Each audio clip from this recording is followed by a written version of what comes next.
ibadah haji itu ibadah fisik, sehingga tanpa bacaan sah. Beda ibadah solat. Kalau Bapak tahiyat lalu baca doa ruku, salah. Bapak sujud baca tahiyat, salah. Bapak tumaknina lalu baca tahiyat, salah. Tapi ibadah haji, Bapak diam-diam saja, sah. Bismillahirrahmanirrahim.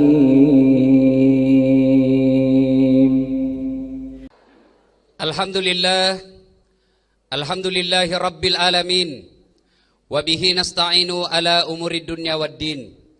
Ashadu an la ilaha illallah. Wa ashadu anna muhammadan abduhu wa rasuluh. Allahumma salli ala Sayyidina Muhammad wa ala alihi wa sahbihi ajma'in, amma ba'd. Ma'asyiral muslimin muslimat, Bapak Ibu saudara-saudara sekalian, teristimewa para pimpinan harian Fajar yang insya Allah dimuliakan dan dirahmati oleh Allah Subhanahu wa ta'ala. Salah satu dari 5 rukun Islam adalah menunaikan ibadah haji bagi yang mampu. Artinya, tidaklah sempurna iman seorang Islam, tidaklah sempurna keislaman seorang Islam apabila dia tidak menunaikan ibadah haji padahal dia sudah mampu. Bahkan Rasulullah sallallahu alaihi wasallam pernah menyampaikan, barang siapa yang sudah mampu menunaikan ibadah haji, sudah sanggup menunaikan ibadah haji, lalu dia tidak segera menunaikannya, maka dia bisa memilih mati dalam keadaan kafir atau mati dalam keadaan fasik. Artinya, kalau ada maki di antara kita di sini, ada mitawa mobilnya, ada rumahnya mewah, ada tabungannya ratusan juta, lalu dia tidak menunaikan ibadah haji, maka Nabi mengancamnya, dia mati kalau matinya mati kafir atau mati fasik. Mati kafir artinya mati tidak beragama Islam. Mati fasik artinya Islam tapi pura-pura berislam, Islamnya palsu. Nah, alhamdulillah kita yang hadir di sini, insya Allah dalam waktu yang beberapa hari lagi akan menunaikan ibadah haji. Karena haji adalah kesempurnaan Islam kita, ini haji adalah kesempurnaan agama kita, maka perlu ada ilmu yang harus kita penuhi. Oleh karena itu, hari ini harian Fajar beserta dengan Sisi Tur membuka kesempatan untuk belajar bersama di tempat ini. Dan tentu tidak bisa kita ketahui haji dari A sampai Z dalam waktu yang 1-2 jam ini. Maka pada kesempatan ini saya hanya menyampaikan beberapa hal utama yang perlu kita ketahui untuk menunaikan ibadah haji ini. Apa gerangan? Yang pertama, kalau mau naik haji, luruskan niat. Ibu bapak mau menunaikan ibadah haji, apakah status sosial, mau dibilang kaya, atau ikut-ikutan, atau mau menyempurnakan keislamannya. Nah, luruskan niat. Bagaimana ciri-ciri orang yang tidak ikhlas? Naik haji bukan karena Allah, naik haji karena mau dibilang kaya. Gampang Pak. Lihat saja, pertama, waktunya belum pi haji, dipanggil bu, balik nih. Sekali nak datang minta haji, dipanggil ibu, oh ibu, ndak balik. Sekali bilang haji, baru balik.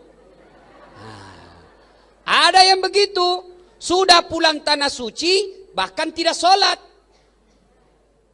Ada orang saya tanya, kenapa pergi tanah suci? Nah bilang, tersinggung nggak Ustaz? Kenapa? Nabi bilang kalau tidak haji kina ada pengantin di kampung toh, di belakang ki duduk bagian bakar sapi.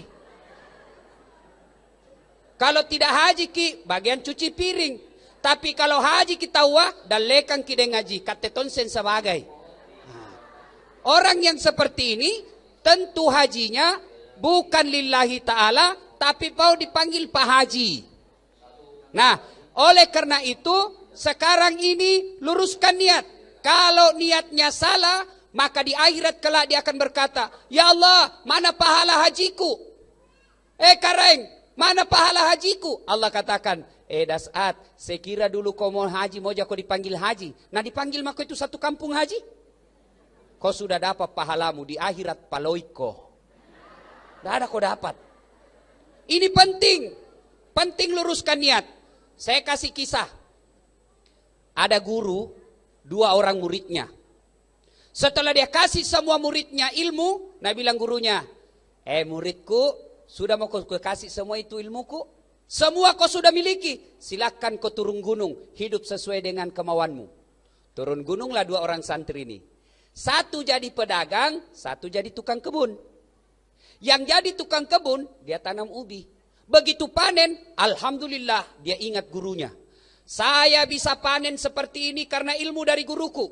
Akhirnya dia ambil ubinya yang paling baik, dia masukin dalam karung, dia pikul naik ketemu gurunya. Assalamualaikum guru. Waalaikumsalam warahmatullahi wabarakatuh. Gimana kabar nak? Alhamdulillah baik-baik guru. Oh ini saya jadi petani kebun. Guru ada ubi saya bawakan ki. Ini kita bawa, ini yang paling baik. Nah bilang guru nak, alhamdulillah. Baik memang ton si pak mu nak. Bawa masuk ke dalam ibu. Dibawakanlah ke istrinya ini guru. Cerita-cerita dia bilang, Pak Guru selesai urusanku saya mau pamit dulu. Apa dia bilang gurunya? Tunggu dulu nak. Tunggu kau duduk kau dulu di sini. Masuk gurunya. Bu, apa tawa dikasih ini anak tak baik sekali ki. Bagus tawa. Nak bawakan ki ubi jalan kaki lagi. Nah bilang istrinya, tidak ada pak, kecuali itu ada nak bawa kambing kemarin Pak Camat. Akhirnya dia bilang gurunya, sudahlah kasih saja itu kambing, saya tidak butuh kambing, kolesterol kak saya. Saya kolesterol, tidak butuh kambing, kasih itu kambing. Alhamdulillah pulang bawa, tadi pergi bawa, pulang bawa kambing. Di perjalanan ketemu temannya yang pedagang. Namanya pedagang biasanya mikirnya untung rugi.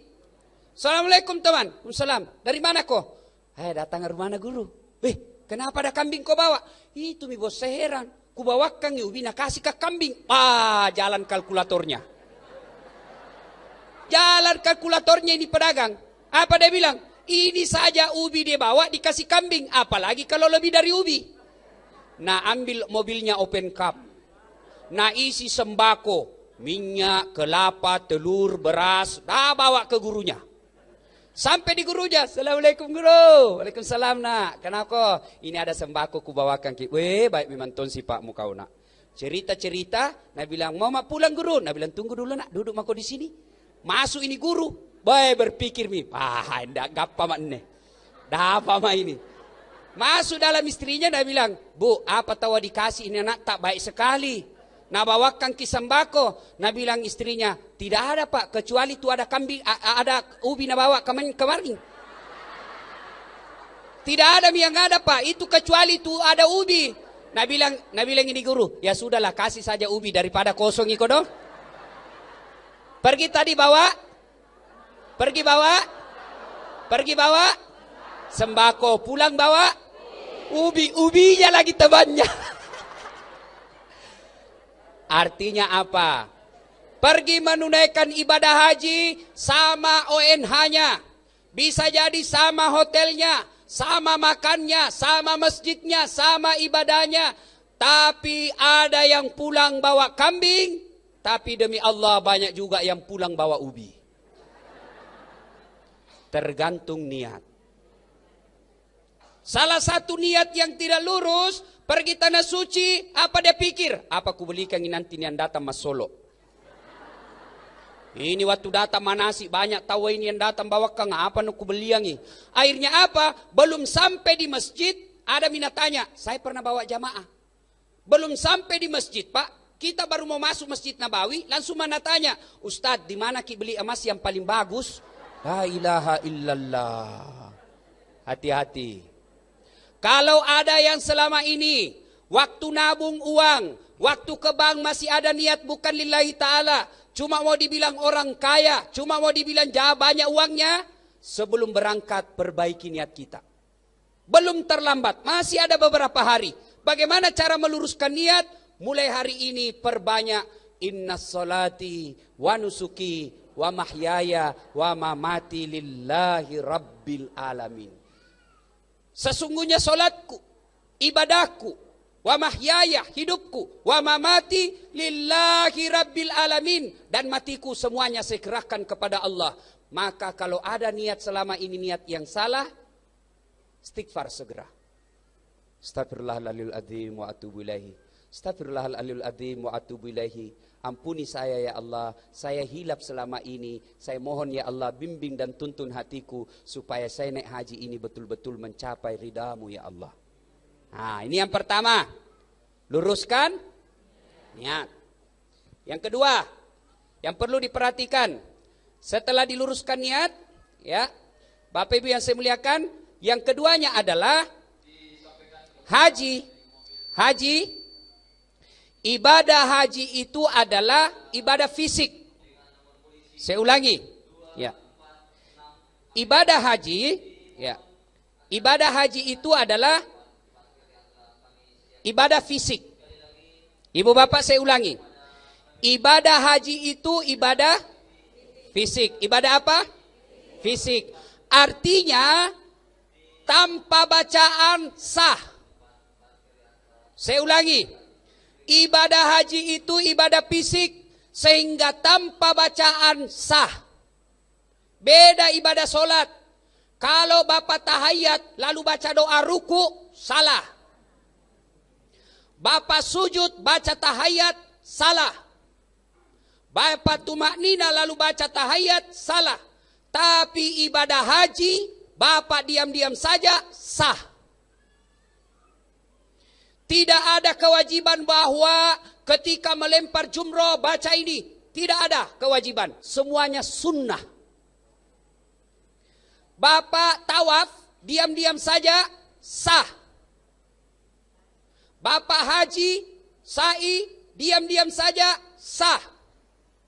Wukuf di Arafah, diam-diam saja, sah. Sehingga mereka yang tidak punya bacaan, hafalan sama sekali, tidak usah cemas. Allah Maha Pengasih, Maha Penyayang. Ada yang pernah bilang sama saya, Ustadz, saya belum bisa naik haji Ustadz. Kenapa? Nah bilang belum piku hafal buku manasi Ustadz. Ku bilang, Pak, kalau mau ki tunggu sampai dihafal buku manasik, kandala-kandala kalau haji ki. Kenapa? Ibadah haji, mau dihafal itu buku manasik. Saya saja yang sudah beberapa kali haji umroh, belum piku hafal. Apalagi bapak-bapak yang sudah 50-60 tahun. Kusut nih kasetnya Pak.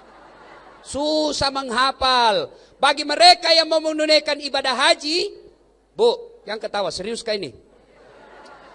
Betul kah kodong? Jangan ketawa, serius. Bu, Pak, adik-adik, mau ibadah haji, kalau sudah hafal 3 hal, cocok mi, baji mi. Apa itu? Yang pertama Al-Fatihah. Ada yang dah hafal Al-Fatihah? Keterlaluan kalau dah hafal Al-Fatihah. Yang kedua, syahadat. La ilaha illallah Muhammadar Rasulullah. Yang ketiga, doa sapu jagat. Rabbana atina fid dunya hasanah wa fil akhirati hasanah wa qina adzabannar. Aman dan terkendali. Apa? Tawaf, baca saja Rabbana atina fid dunya hasanah fil akhirati. Selesai persoalan. Apa pi?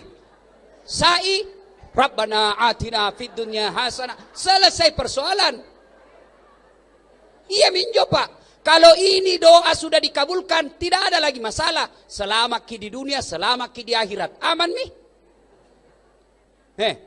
Mau ki sembayang, salah satu syarat yang wajib dibaca ketika sholat hanya Al-Fatihah. Sembayang kita tambah kul-kul sah. Sudah? Jelas? Jadi tidak usah mau hafal itu buku manasik. Tidak bisa kita hafal Pak. Jadi ibadah haji adalah ibadah fisik. Sehingga mereka yang tidak punya hafalan tidak usah cemas. Mereka yang tidak hafal doa tawaf pertama tidak usah cemas. Tidak hafal sa'i pertama tidak usah cemas. Allah Maha Bijaksana. Cuma beda tong itu pahalana punya niat dibaca-baca daripada diam-diam ki saja. Iya. Tapi jangan cemas, jangan sampai bilang, tidak ada ini doaku bela, tidak ada ini diterima. Tidak, Allah maha bijaksana. Berikutnya Bapak Ibu sekalian, ya, setelah diluruskan yan. Nah sekarang hal yang perlu kita ketahui, kan ini mau pergi haji. Semua ibadah itu, haji, umroh, zakat, sedekah, semua ada balasannya, semua ada hadiah dari Allah. Ini juga acara ini ada hadiah dari Harian Fajar. Ya toh, jago ini Harian Fajar ini. Satu-satunya koran bikin manasik akbar. Wah, luar biasa. Ya. Ya. Pertama, keutamaan haji dan umroh. Pertama, dikabulkan segala doa-doanya. Yang kedua, diampuni segala dosa-dosanya. Saya tanya Ki, berapa kita bayar pergi haji? Kalau haji pemerintah kurang lebih 40 juta. Haji plus kurang lebih 65 juta. Bapak keluarkan uang kurang lebih 50 sampai 60 juta. Allah kasih jaminan diampuni semua dosa-dosamu. Saya kabulkan semua doamu. Bapak beli mobil DP 50 juta. Tidak ada jaminan masuk surga. DP rumah 60 juta, tidak ada jaminan dari Allah dikabulkan semua doa-doanya. Tapi dengan menunaikan ibadah haji, dikabulkan segala keinginannya dan diampuni dosa-dosanya. Beli mobil Pak, bisa jadi dapat dosa. Bagaimana caranya? Dipakai selingkuh? Habis. Iya toh? Beli motor, DP misalnya kasih, bisa jadi bikin dosa. Kenapa? Dipakai pergi karaoke, dipakai main biliar, dosa na bagapa Pak. Tapi menunaikan ibadah haji dengan uang yang dikembalikan, insya Allah dua jaminannya. Diampuni semua dosa-dosanya, dikabulkan segala keinginannya. Dan demi Allah, sampai detik ini tidak ada orang pulang tanah suci jadi miskin. Ada kita lihat tetangga tak miskin setelah pulang tanah suci? Ada? Ada. Bohong Ki kalau bilang Ki ada. Allah malah kembalikan rezekinya. Allah pasti bayar segala keinginan, segala yang dikeluarkan di tanah suci. Yang penting luruskan niat. Nah ibu bapak yang saya muliakan, berkaitan dengan ibadah keutamaan haji dan umroh ini. Pertama, dikabulkan segala doa-doanya. Yang kedua, diampuni segala dosa-dosanya. Maka dua hal yang mutlak harus kita lakukan. Berapa ibu? Berapa? Berapa Pak? Kenapa lebih lambat suaranya bapak-bapak dari ibu-ibu? Berapa Pak? Mantap. Ibu berapa? Istri dua. Apanya dua? Dua hal yang perlu kita perbanyak di tanah suci. Apa itu? Yang pertama, perbanyak berdoa. Ustadz, tidak ada ku hafal doa, kasih yang ini Ustadz. Doa bukan menghafal. Saya ulangi, banyak biasa jamaah berdoanya bukan meminta kepada Allah, tetapi membaca buku. Berdoa tidak harus baca buku, berdoa tidak harus bahasa Arab, berdoa tidak harus pakai bahasa Al-Quran. Disunnahkan memang pakai bahasa Al-Quran, tapi Nabi jelaskan kalau kau mau berdoa memakai bahasa ibu. Apa bahasa ibu? Bahasa Bugis, Waddimato. Bahasa Mangkasara, Kulenji. Bahasa Jawa, Monggo. Bahasa Belanda, Perdomes. Bahasa Inggris, Punaupa. Daripada bahasa Arab tidak ditawar artinya. Setengah mati maki tawa, pakai doa bahasa Arab. Nabi bilang malaikat, "Weh Das'at, apa maksudmu? Kau minta jodoh, kau minta hujan itu dong." Apa? Karena dia tidak tahu apa dia baca. Tidak, belum lagi kalau salah ucap. Belum lagi kalau salah tajwid. Coba contoh paling sederhana, qalbu dengan kalbu, wah beda itu. Qalbu hati, kalbu anjing. Coba bayangkan Pak. Jadi tidak harus pakai bahasa Arab. Silakan berdoa sesuai dengan bahasa ibu. Moki kalau kita yang bahasa orang endreka, mak bicara endekam maki, jadi manto. Jadi ketika kita berdoa, boleh berdoa begini ketika tawaf. Ya Allah, Engkau sudah tahu apa yang ku mau. Kabulkanlah ya Allah. Boleh, itu paling gampang. Paling gampang, ya serius kayak ini Pak, dia ketawa bila tahu je enggak? Kalau bahasanya paling gampang, Ibu bilang maki saja, ya Tuhan, Kau tahu apa yang ku mau, kasih mak. Selesai Pak, selesai. Bahkan diajarkan juga doa begini, ya Allah, saya mohon seperti yang apa yang dimohonkan oleh Rasulmu. Saya mohon kepadamu, hindarkanlah sesuatu seperti yang pernah dihindarkan dan dimohonkan oleh Rasulmu Muhammad sallallahu alaihi wasallam. Selesai. Makanya ketika sampai di sana Pak, merugilah orang yang tidak memperbanyak doa. Lalu doa apa yang paling bagus kita minta? Tergantung hajat kita. Bapak-bapak, ibu-ibu yang sudah usianya 60-70 tahun, anak sudah mulai pada besar, mintalah doa supaya kita menghadapi sakaratil maut dengan tenang. Kalau 70 tahun mi umur tajam, maki lagi minta istri. Lobet mi. Kajaitong itu semangat kurang tenaga semangat tinggi tenaga kurang. Lobet miteak magi Pak. Ibu-ibu juga yang sudah usianya 60 tahun, jangan maki lagi minta kecantikan. Kabiar bagaimana mau ki minta cantik keriput mi. Ya magi kan ya tong itu bene-bene biasa kajili-jili. 65 mi umurnya maki tongin masih kawat gigi. Pacetobel. 65 mi umurnya nakawa mi senggigida. Nakasih tongi berlian. Ku bilang hati-hati kibu na curi orang gigita.